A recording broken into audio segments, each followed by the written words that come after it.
তো বলেছেন ওযু সহকারে তেলাওয়াত করলে 25 নেকি হবে।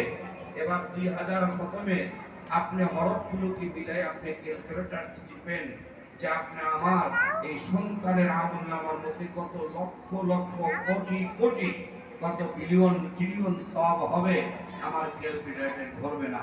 এখন এই যে নেকগুলো হইল, এই নেকগুলো যাবে কোথায়? তাদের তো খাতাই খোলা হয় নাই। প্রিয় হাবিব সাল্লাল্লাহু আলাইহি ওয়াসাল্লাম ইরশাদ করেছেন, আল্লাহ বড় দয়াশীল, বড় করুণাময়, বড় রহম করতে ওয়ালা। আল্লাহ বলেন এই মাসুম বাচ্চাগুলো এত কষ্ট করে কোরআনে কারীম শিখলো, কোরআনে কারীম হিফজ করলো, তার নেকি হইছে, এই নেকিগুলো আমি বৃথা যেতে দেব না। আল্লাহ তাআলা বড় রহম করে দয়া করে এই বাচ্চাদের কোরআনে কারীমের তেলাওয়াত, নামাজ ইত্যাদি যত আমল করে প্রত্যেকটা আমলের সওয়াব এই বাচ্চার পিতামাতার আমল নামার মধ্যে আল্লাহ পাক লেখা দিয়ে দেন। সুবহানাল্লাহ। আপনি তো সেই বাবা, আপনি তো সেই মা।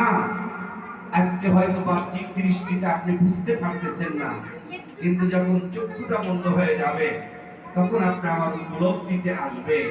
ময়দানে হাসরে আপনি যা দেখবেন আপনার নামে হাজার হাজার কোরআন কারীমের তেলাওয়াত রয়েছে, অথচ আপনি জীবনের দুদিন কোরআন কারীম এক খতমও পড়েন নাই, একটি পারাও তেলাওয়াত করেন নাই। আপনার আমলনামায় এত পরিমাণ হাদিয়া কেন? আপনার এই সন্তানকে আপনি দ্বীন শেখার জন্য, কোরআন কারীম শিক্ষার জন্য প্রতিষ্ঠানে দিয়েছেন বিধায় আপনার আমলনামাটা এরকম ভারী হয়ে যাবে। এই জন্য আমরা যারা অভিভাবক আসছি, আমরা কি একটু শুকর আদায় করতে পারি না? বলি না আলহামদুলিল্লাহ। আমাদের শুকর আদায় করা, আমাদের এই বাচ্চাগুলোই আমাদের নাজাতের উসিলা হবে, আমাদের এই বাচ্চাগুলোই আমাদের জন্য নাজাতের মাধ্যম হবে। আল্লাহ তাআলা যেন আমাদের এই সন্তানদেরকে আল্লাহ তাআলা সেইভাবে কবুল করেন, সকলে বলি আমিন। সম্মানিত হাজিরিন, আর একটা কথা বলেই আমি শেষ করছি। আমাদের সমাজ ব্যবস্থাপনা, আমাদের দেশি কালচার একটা আছে, মাদ্রাসাগুলোকে এবং যারা মাদ্রাসায় পড়ে তাদেরকে আমরা নেগলেক্ট করে একটু দেখি, একটু বাঁকা চোখে দেখি, তাচ্ছিল্যতার সহিত আমরা দেখি। এটা আমি আগেই বলবো যে আমরা নাউজুবিল্লাহ পড়ে নেই, এটা আমাদের বুঝ কম থাকার কারণে, আপনি আমার বুঝের কমতি থাকার কারণে আমরা এটা বলি। আমরা তো কখনো বলি না যে আপনার সন্তানকে শুধু মাদ্রাসাতেই পড়াইতে হবে, এ কথা আমরা বলি না। আমরা বলি যে প্রিয় হাবিব সাল্লাল্লাহু আলাইহি ওয়াসাল্লাম যে কথা বলেছেন, তালাবুল ইলমি ফারিদাতুন আলা কুল্লি মুসলিম, প্রত্যেকটা মুসলমানদের জন্য, নর নারী, আপনি আমার বাচ্চা নর নারী যা আছে সন্তানাদি সকলের জন্য এতটুকু পরিমাণ ইলমে দ্বীন শিক্ষা করা। যতটুকু পরিমাণ ইলমে দ্বীন শিক্ষা করলে আপনি আমার জিন্দেগি দ্বীনি জিন্দেগি হবে, দ্বীনদারি জিন্দেগির উপরে চলতে পারবো, এতটুকু ইলমে দ্বীন শিক্ষা করা প্রত্যেকটা মুসলমানের জন্য ফরজ। যেমন নামাজের আরকান আহকাম 13 ফরজ জানা আপনি আমার জন্য ফরজ, নামাজ ভঙ্গের 19টা কারণ আপনি আমার জন্য জানা ফরজ, নামাজের ওয়াজিবাতগুলো জানা আপনি আমার জন্য ফরজ, ওযুতে 4 ফরজ এটা আপনি আমার জন্য জানা ফরজ, গোসলের ফরজসমূহ আপনি আমার জন্য জানা ফরজ, তায়াম্মুমের ফরজসমূহ আপনি আমার জন্য জানা ফরজ, কোরআন কারীমের কমপক্ষে 4টি সূরা বিশুদ্ধ করে শেখা আপনি আমার জন্য ফরজ। আমরা তো কথা বলি না যে আপনারা প্রত্যেকটা সন্তানকে আপনারা হাফেজে কোরআন বানান, এর মর্যাদা অনেক। আমরা তো বলি না আপনাদের প্রত্যেকটা সন্তানকে আপনি আলেমে দ্বীন বানান, আমরা এই কথা বলি না। আপনার সন্তান ইঞ্জিনিয়ার হোক, আমাদের কোনো আপত্তি নাই, আপনার সন্তান ডাক্তার হবে আপত্তি নাই, আপনার সন্তান বড় ব্যবসায়ী হোক আমাদের আপত্তি নাই। তবে আমাদের একটা জায়গার মধ্যে শুধু আপত্তি, সেটা হলো আপনার এই সন্তানটা যেন দ্বীনদার একজন ইঞ্জিনিয়ার হয়, আপনার এই সন্তানটা যেন দ্বীনদার একজন ডাক্তার হয়, আপনার এই সন্তানটা যেন দ্বীনদার একজন ব্যবসায়ী হয়, আপনি আমার এই সন্তানটা যেন দ্বীনদার একজন উচ্চ পদস্থ কর্মকর্তা হয়। এটা হলো আমাদের দাবি। আর এটার জন্য আমরা বলি প্রাথমিক যে ট্রিটমেন্টটা, প্রাথমিক যে শিক্ষাটা, সেটা যেন কোরআনে কারীমের শিক্ষা হয়ে যায়। কারণ শিক্ষা হলে আপনার এই সন্তান আলহামদুলিল্লাহ বেদিন হবে না, আপনার এই সন্তান চাঁদাবাজ হবে না, আপনার এই সন্তান দুর্নীতিবাজ হবে না, আপনার আমার এই সন্তান পুষ্কর হবে না, আপনার আমার এই সন্তান সুৎখর হবে না, আপনার আমার এই সন্তান সমাজের অশ্লীল কাজের সাথে জড়িত হবে না। কেন হবে না? কোরআনুল কারীম তাকে বিরোধ থেকে বিরত রাখবে। আমরা এটাই সমাজকে বলতে চাই, কমকে আমরা এই কথাটাই শুধু মেসেজ দিতে চাই যে আপনাদের বাচ্চাগুলোকে বেশি দিন না, আমাদেরকে 3টি বছর দেন। কয় বছরের কথা বলি? 3টা বছর দেন।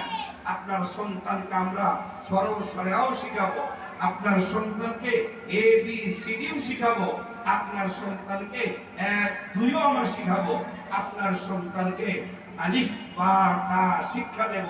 আপনার সন্তান যেমনি ভাবে ইংরেজি বলবে, আপনার সন্তান যেমনি ভাবে বাংলা পড়বে, আপনার সন্তান যেমনি ভাবে স্কুলে ক্লাস 3 তে বলে অঙ্ক করবে, আমরা সব আপনার সন্তানকে দেব। এর সাথে আপনাদেরকে বড় একটা বিষয় দিয়ে দেব যে আপনার এই সন্তান একদম বাকি জীবন দিনের উপরে চলার জন্য তার যতটুকু পুঁজি দরকার, আপনার সেই সন্তানকে দিনদার হওয়ার জন্য, দিনদার উপরে থাকার জন্য তাকে সেই একটা পুঁজিও আমরা সাথে দিয়ে দেব। কোরআন শিক্ষা আমরা দিয়ে দেব। এই বাচ্চা গোটা কোরআন কারীম বিশুদ্ধ তেলাওয়াত করবে। আমপারা সূরা আম্মা এই পারাটা মুখস্থ থাকবে। ফজিলতের সূরা সূরা ইয়াসিন, আকিয়া, সূরা মুলক এগুলো মুখস্থ থাকবে। তাদেরকে আমরা এগুলো সহ পুরো একটা প্যাকেজ আমরা দিয়ে দেই, সেটা হলো 3 বছরে। আলহামদুলিল্লাহ, যারা এই সমস্ত প্রতিষ্ঠানে বাচ্চাদেরকে নুরানি মক্তবের মধ্যে দেন, আমি তো মনে করি আলহামদুলিল্লাহ ওই সমস্ত অভিভাবকরা ঠকেন না, বরং বলেন হুজুর আমার লাভ হয়ে গেছে, আমি একের ভিতরে 3 পায়ে ফেলাইছি। একের ভিতরে কথা বলেন কি? একের ভিতরে দেখেন না লুঙ্গির সাথে টুপি দিয়ে দেয়, একটা রুমাল দিয়ে দেয়, একের ভিতরে কথা বলে। এটা হলো আপনাদের পুঁজি, এটা আপনাদের ভিত্তি। যদি আপনার এতটুকু আপনার সন্তানকে দেয়, সন্তান কি হবে? নামাজি হবে। এই সন্তান কি হবে? দিনদার হবে। এই সন্তান কি হবে? ডাক্তার মোহাম্মদ শহীদুল্লাহ রহমাতুল্লাহি আলাইহির মতো হবে। আমি কোন আলেমের কথা বললাম না, একজন ভাষাবিদের কথা বললাম, একজন দার্শনিকের কথা বললাম। ডাক্তার মোহাম্মদ শহীদুল্লাহ রহমাতুল্লাহি আলাইহি, যিনি ঢাকা ভার্সিটির অধ্যাপক ছিলেন, আমরা চিনি কি চিনি না? তার জীবনী আমরা পড়েছি, আমরা ছোট সময় তার জীবনী পড়েছি বইয়ের মধ্যে। উনি এরকম এত বড় ভাষাবিদ হওয়ার পরেও এত উচ্চ শিক্ষা অর্জন করলেন, বেলায়েত পর্যন্ত পড়াশোনা করলেন, পশ্চিমা দেশে লেখাপড়া করলেন, অথচ মুখে কত সুন্দর দাড়ি ছিল। এই লম্বা দাড়ি ছিল কি ছিল না বলেন? গোল মাথার মধ্যে টুপি ছিল, এই বড় আস্তিন লম্বা জামা ছিল, পায়জামা ছিল, যেন মনে হইতো বড় একজন শাইখুল হাদিস, বড় একজন মুহাদ্দিস। অথচ দেশের একজন শীর্ষ ভাষাবিদ ছিলেন, একজন অধ্যাপক ছিলেন। ওনার ছোট্ট একটা জীবনের কারগুজারি আপনাদেরকে শোনায় দেই, আপনাদের উপলব্ধি হওয়ার জন্য। ডাক্তার মোহাম্মদ শহীদুল্লাহ রহমাতুল্লাহি আলাইহি যখন ঢাকা ভার্সিটির ক্লাস করে বারান্দাতে যান, ছাত্ররা তাকে ঘিরা ধরেছেন। স্যার একটা প্রশ্ন করতে চাই। কি প্রশ্ন? স্যার আপনি এত ভাষা জানেন, এত শিক্ষা অর্জন করলেন, আপনি এত কিছু করার পরেও পশ্চিমা দেশ এত লেখাপড়া করলেন, আপনার ভিতরে কালচারের কোনো পরিবর্তন দেখতেছি না। আপনার চেহারার মধ্যে, আপনার আচরণের মধ্যে, আপনার চলাফেরার মধ্যে পুরাটা কালচার যেন মদিনাওয়ালার কালচার দেখা যায়, পুরাটা কালচার যেন দ্বীনের কালচার দেখা যায়। পশ্চিমাতে লেখাপড়া করলেন, আপনার কোনো কালচার তো দেখা যায় না। এটার কারণটা কি? ডাক্তার মোহাম্মদ শহীদুল্লাহ রহমাতুল্লাহি আলাইহি তখন একটা দামি কথা বলেছিলেন। আপনাদেরকে শুধুমাত্র এই কথাটা মেসেজ দিতে চাই যে আমাদের এই বাচ্চাদেরকে কোমলমতি মানিকগুলো, এই সোনামণিগুলোকে আমরা এখানে দিয়ে আমরা ঠকলাম না, জিতলাম। ডাক্তার মোহাম্মদ শহীদুল্লাহ রহমাতুল্লাহি আলাইহি এই কথাটা আপনারা শোনেন। উনি বলেছিলেন যে দেখেন, আমার কালচারের মধ্যে কোনো পরিবর্তন নাই, আমার কালচার হলো মদিনাওয়ালার কালচার। এটা একমাত্র আমার আব্বু আম্মু আমাকে এটা শিক্ষা দিয়েছেন। কোথায়? যে মসজিদের মধ্যে বক্তব্য হইতো, আমি বগদাদি কায়দা নিয়ে ওস্তাদজির কাছে যে বগদাদি কায়দার মাধ্যমে দ্বীন শিখছিলাম, কোরআন শিখছিলাম।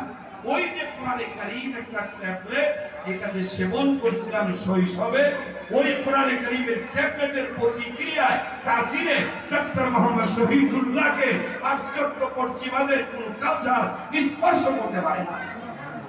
এটা কিসের কারণে? কোরআন কারীমের কারণে। আমরা তো বাবা এগুলো বাহ্যিকভাবে দেখতেছি, যারা ছোটকালে কোরআন কারীমকে শিখছে, কোরআন কারীমকে গ্রহণ করেছে, আলহামদুলিল্লাহ সুম্মা আলহামদুলিল্লাহ, তারা উচ্চ জায়গার মধ্যে আছে, বড় জায়গাতে আছে। তাদেরকে দেখলে আমাদের কলিজাটা ভরে যায়। আবার ওই সমস্ত জায়গাতে কিছু নাস্তিকরা আছে, হ্যাঁ মুরতাদরা আছে, যারা আল্লাহ ওয়া রাসূলকে অবিশ্বাস করে। বলি নাউযুবিল্লাহি মিন যালিক। এটার কারণ কি? তার পিতামাতা ওই শৈশবে, শিশু সময় কোরআনী শিক্ষা দেওয়ার কথা ছিল, না দেওয়ার কারণে তাসলিমা নাসরিন হয়ে গেছে। বুঝেন নাই? কি হয়ে গেছে গা? তাসলিমা নাসরিন হয়েছে। কিভাবে হয়েছে? এত শিক্ষা করলো, এমবিবিএস লেখাপড়া করলো, মেডিকেল লেখাপড়া কইরা শেষ পর্যন্ত কোরআনকে অস্বীকার করে। নাউযুবিল্লাহি মিন যালিক। কেন?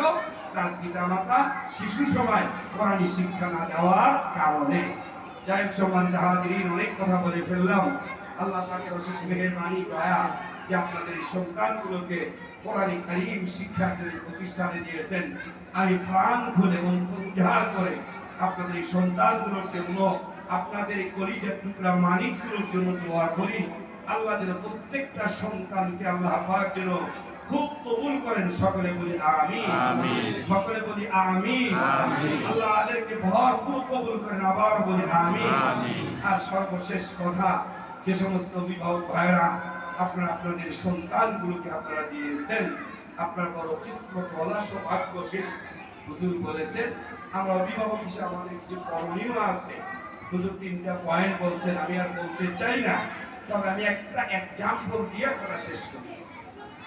যেটা হলো যে আমি কিন্তু একজন বাবা, আমি আমার সন্তানের মা। অনেক মায়েরা এখানে আসছেন। আমরা বৃক্ষ, সেই বৃক্ষর ফল হলো আমাদের সন্তানগুলো। একটা কথা আছে যে বৃক্ষ যেমন হয় তার ফলও তেমন হয়। আপনি আম গাছ লাগাইলে কাঁঠালের আশা করতে পারবেন না। কাঁঠাল গাছে কাঁঠালই হয়, আম গাছে আমই হয়। আমরা যেহেতু বৃক্ষ, বাবারে আমি অভিভাবক হিসেবে আমার একটু করণীয় হলো যে আমার নিজেকে একটু পরিবর্তন হইতে হবে, আমার নিজেকে একটু কিনতে হবে। আমার সন্তান হাফেজে কোরআন হবে, আমার সন্তান দিনদার হবে। আমি বাবা যদি দিনদার না হই, আমি মা যদি দিনদার না হই, তাহলে আমি এতটা বড় আশা করাটা আমার জন্য কঠিন হবে।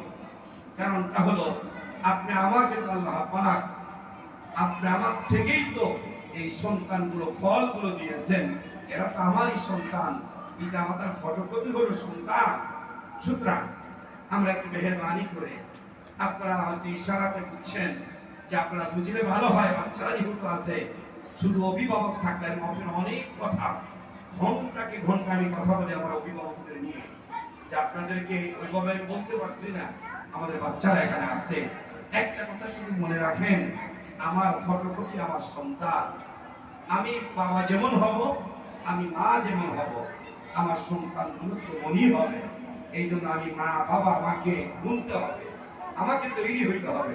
আমার এই সন্তানগুলোকে আল্লাহর দরবারে কবুল করাইতে হবে। হাফেজে কোরআন হওয়া চারটিখানি কথা না, মামুলি বিষয় না, ইচ্ছা করলেই হবে না।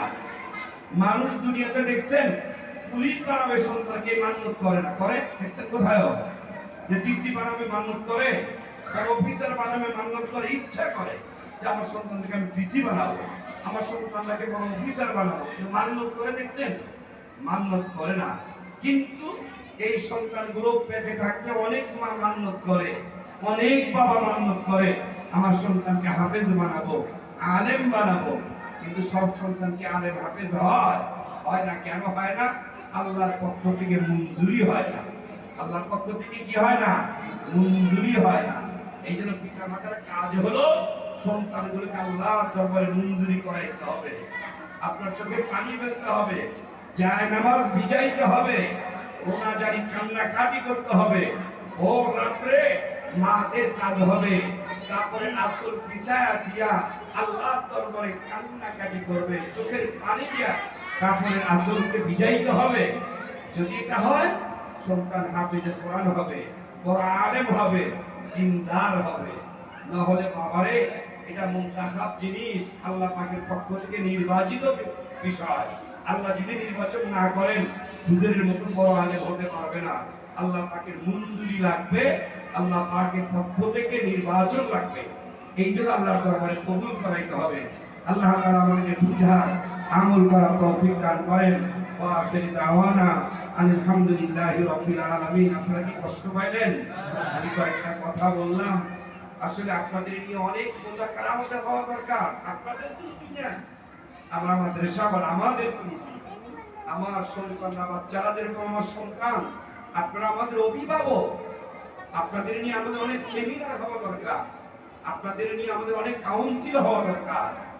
কারণটা হলো, একটা বাচ্চাকে মানুষ করতে গেলে দুই দিকে তাপ লাগবে।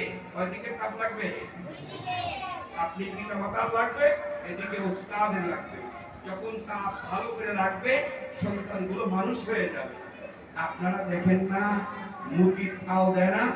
মুরগি ডিমের মধ্যে কি করে? ওম দেয়। আমাদের দেশে কি দেয় বলেন? ওম দেয়।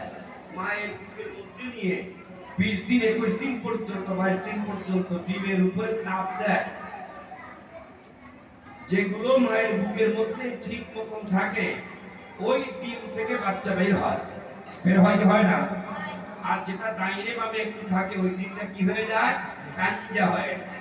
গ্রাম ভাষায় কি বলে? কাঞ্জা, নষ্ট হয়ে যায়।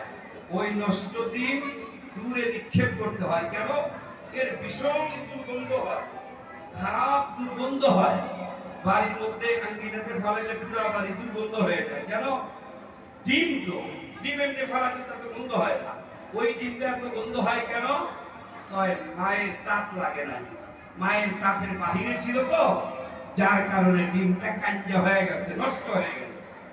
এই জন্য সন্তান, পিতামাতার তাপ লাগে, ওস্তাদের তাপ লাগে। দুবাইয়ের তাপ যখন হয়, তখন সন্তান গঠিত হয়, সুন্দর ফুটফুটে একটা সন্তান হয়। আজকের যুগ জামানাটা এরকম হলো, বাচ্চাদেরকে কোনো সুশাসনও করা যায় না। অথচ সুশাসন, একজন ওস্তাদের সুশাসন, একজন বাবা মায়ের সুশাসন, এটা বাচ্চাদের জন্য রহমত। বাচ্চাদের জন্য কি বলেন? রহমত। আজকে আমাদের সন্তানরা গড়ে উঠতেছে না কেন? আমরা বেশি আদর করে ফেলি, আমরা সন্তানদেরকে তাপ দেই না, সন্তানদেরকে সুশাসন দেই না। আপনাদের কাছে আমার অনুরোধ থাকবে, ওস্তাদের সুশাসন এটাকে নিয়ামত মনে করবেন, বাচ্চা গঠন হওয়ার জন্য। আল্লাহ পাক বুঝার জন্য তৌফিক দান করেন। আসসালামু আলাইকুম ওয়া রাহমাতুল্লাহি ওয়া বারাকাতুহু।